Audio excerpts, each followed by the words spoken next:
ছাত্ৰীসকল আজি মই এটা নতুন টপিক আৰম্ভ কৰিছোঁ সেইটো হৈছে ডিফাৰেন্সিয়েবিলিটি আমি ফাৰ্ষ্ট ইয়াৰত ডেৰিভেটিভ শিকিছিলোঁ আমি জানিছিলোঁ যে হোৱাট ইজ এ ডেৰিভেটিভ এটা ফাংচন আছে suppose y is equal to fx then derivative of y with respect to x মানে কি আমি কেনেকৈ লিখোঁ dy dx বুলি লিখিছিলোঁ বা এটো আমি f dx x বুলি লিখোঁ বা আমি y1 বুলি লিখোঁ এনেধৰণে বিভিন্ন ধৰণৰ লিখিব পাৰি আৰু এটো মানে কি আমাৰ ফাৰ্স্ট প্ৰিন্সিপলটো কি আছিল limit of f of x plus h minus fx by h as h tends to 0 this is the first principle of derivative আৰু এটো আমি এটো actually কি হয় rate of change of y with respect to x আৰু derivative যদি এটা particular point c আছে চাব c is a point in the domain of the function তেতিয়া হলে সেই পাৰ্টিকুলাৰ পইণ্টৰ ডেৰিভেটিভটো আমি কেনেকৈ লিখোঁ f dash c কি হ'ব তেতিয়াহ'লে in place of x you put c limit of f of c plus h minus fc by h as h tends to 0 yet h tends to 0 মানে কি h can proceed to 0 from the right hand side or left hand side h to 0 ৰ সোঁফালৰ পৰাও কাষ চাপিব পাৰে আৰু 0 ৰ লেফট সাইডৰ ফালৰ পৰাও কাষ চাপিব পাৰে কিন্তু h can proceed to 0 from the right hand side or h can proceed to 0 from left hand side গতিকে যি ফালৰ পৰা নাযাওক কিয় এই লিমিটিং ভেলুটোক আমি কওঁ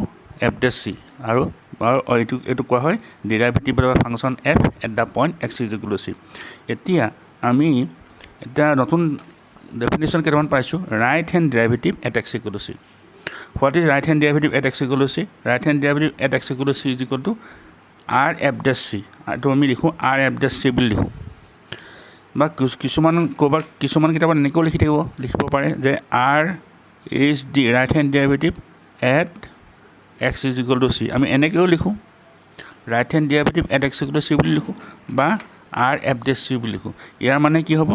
limit of f of c plus h minus fc by h as h tends to 0 plus means h is proceeding to 0 from the right hand side h to যেতিয়া 0 right side ফালৰ পৰা কাষ চাপিব তেতিয়া এই লিমিটটোক আমি কওঁ right hand derivative at x equal to c or এটো লিখোতে লিখিম r f dash c বা r s d at x equal to c সেই ধৰণে h যদি 0 লেফট সাইডৰ ফালৰ পৰা কাষ চাপে তেতিয়া হেতুক আমি কওঁ left hand derivative at x equal to c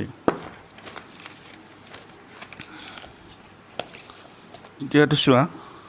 left hand derivative at x equal to c is equal to l f dash c এটোক আমি l f dash c বুলি লিখোঁ is equal to what limit of f of c plus h minus fc by h as h tends to 0 minus h is proceeding towards 0 এতিয়া right hand derivative left hand derivative শিকিলোঁ গতিকে এটা function আমি ডিফাৰেন্সিয়েবল বুলি কেতিয়া ক'ম another definition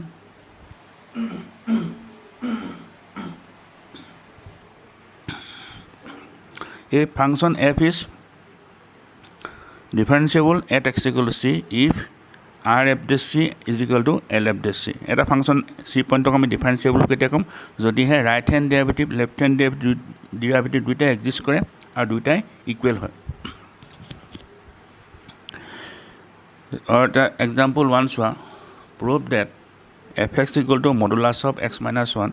is not differentiable at x equal to 1 or x equal to 1 differentiable নহয় বুলি দেখাব গৈছে গতিকে আমি প্ৰথমতে মেথড কি হ'ব r f dash 1 আৰু l f dash 1 ল'ব ইয়াত c মানে 1 সেইকাৰণে আমি প্ৰথমতে উলিয়াইছোঁ r f dash 1 r f dash 1 equal definition মানে কি হ'ব limit of f of 1 plus h minus f1 by h as h tends to 0 plus is equal to limit of what is f1 plus h কি হ'ব fx যদি modulus of x minus 1 হয় fx equal to what modulus of x minus 1 গতিকে f of 1 plus h হ'লে কি হ'ব x ৰ জাগাত তুমি 1 plus h বহাই দিব লাগিব গতিকে f of 1 plus h হ'ব modulus of 1 plus h minus 1 minus 1 modulus of 1 minus 1 so at f1 মানে কি in place of x you put x minus 1 in place of x you put 1 so f1 equal to কি হ'ব modulus of 1 minus 1 is equal to limit of modulus of h minus modulus of 0 by h as h tends to 0 plus is equal to limit of modulus of h by h as h tends to 0 plus modulus of 0 equal to 0 এতিয়া আসোৱা এতিয়া h tends to 0 plus মানে কি h is proceeding towards 0 from the right hand side so h is positive h positive হোৱাৰ কাৰণে কি হ'ল modulus of h is equal to h হ'ব সেইকাৰণে এতিয়া আলটিমেটলি লিমিটটো হ'বগৈ limit of h by h as h tends to 0 so যেতিয়া modulus of h টো বহাই দিলে ইয়াত আমি প্লাছ মাইনাছ একো লিখিব নালাগে so h is equal limit of 1 equal to 1 so r f dash 1 right hand derivative at x equal to 1 equal to 1 then find the left hand derivative at x equal to 1 left hand derivative at x equal to 1 equal to limit of f of 1 plus h minus f1 by h as h tends to 0 minus is equal to কি হ'ব limit of modulus of h by h as h tends to 0 minus h is proceeding towards 0 from left side number line also সেইকাৰণে কি হ'ব h to negative হ'ব and whenever h is negative modulus of h equal to minus h so limit of minus h by h as h tends to 0 is equal to minus 1 the thus r f dash 1 is not equal to l f dash 1 right hand derivative at x equal to 1 is not equal to left hand derivative at x equal to 1 hence f is not differentiable at x equal to 1 so function to 1 not differentiable নহয় example 2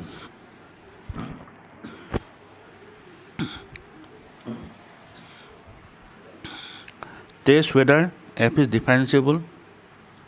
at x equal to 0 1 2 where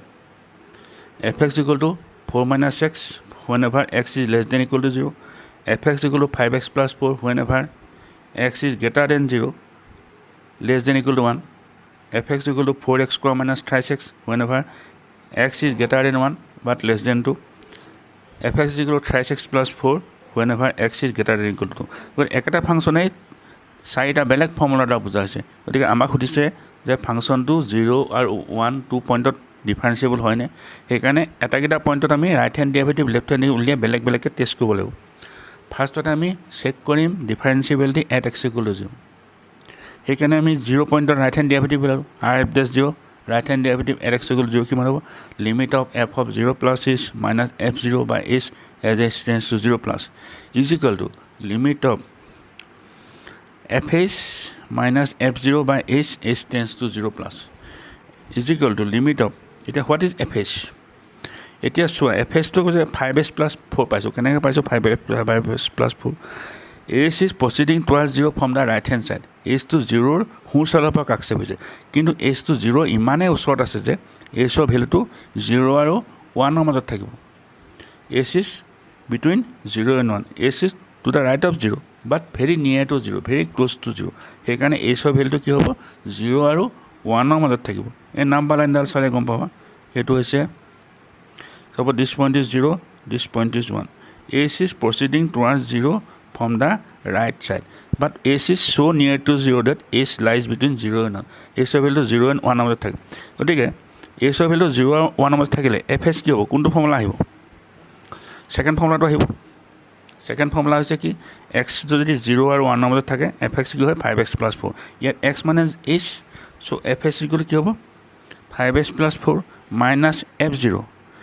x value 0 তাৰমানে x value 0 হ'লে কি হয় formula কোনটো আহিব first formula আহিব so f0 equal কি হ'ব 4 minus 0 fx যদি 4 minus x হয় তেনে f0 কিমান হ'ব 4 minus 0 first formula is equal to 5h by h as h tends to 0 is equal to কি হ'ব h to cancel গ'ল is equal to 5 right hand derivative at x equal to 0 equal to 5 then find the left hand derivative at x equal to 0 so left hand derivative is equal to what left hand derivative at x equal to 0 is equal to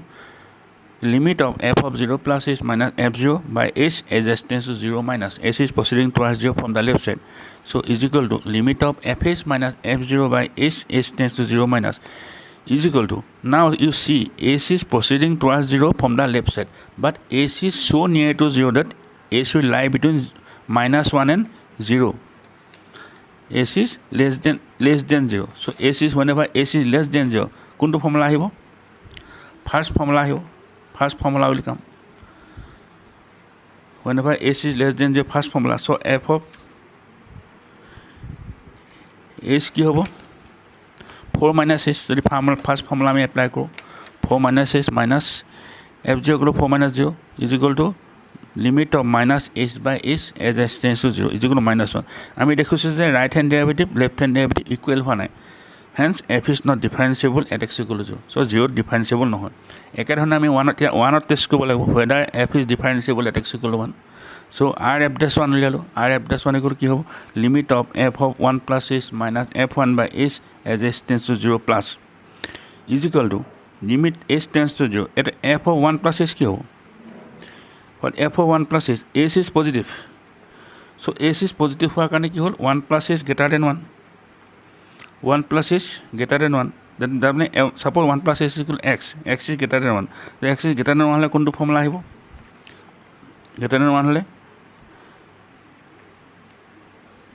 third formula so third formula আহিব সেইকাৰণে হ'ব কি 4 of 1 plus s whole square minus 3 into 1 plus s minus f1 equal to 5 x of 1 হলে এইটো formula 5 into 1 plus 4 by s is equal to ultimately হ'বগে এনসাৰটো এইটো এনেকুৱা হ'বগে s tends to 0 limit s tends to 0 minus 8 plus 5s plus 4s square divided by s এটা এইটো লিমিটটো exist কৰিবলৈ হলে এই s টো ক্যান্সেল যাব লাগিব কিন্তু ইয়াত s টো ক্যান্সেল না যায় তাৰমানে ইয়াত ডাইৰেক্টলি 0 বহালে কি হ'ব ডিনোমিনেটৰ 0 হৈ যাব গতিকে এইটো মিনিংলেছ সেইকাৰণে এই লিমিটটো এক্সিষ্ট নকৰে হুইচ ডাজ নট এক্সিষ্ট এতিয়া লেফট হ্যান্ড ডেৰিভেটিভটো এক্সিষ্ট নকৰা ৰাইট হ্যান্ড ডেৰিভেটিভ এক্সিষ্ট নকৰাৰ কাৰণে আমি লেফট হ্যান্ড ডেৰিভেটিভ ক্যালকুলেট কৰাৰ কোনো প্ৰয়োজন নাই সেইকাৰণে কি হ'ব function is not differentiable at x equal 1 একেধৰণে differentiable at x equal two তোমালোক চাবা বস্তুটো একেধৰণে প্ৰুফ কৰিছোঁ চাবা তাৰপিছত এক্সাম্পল 3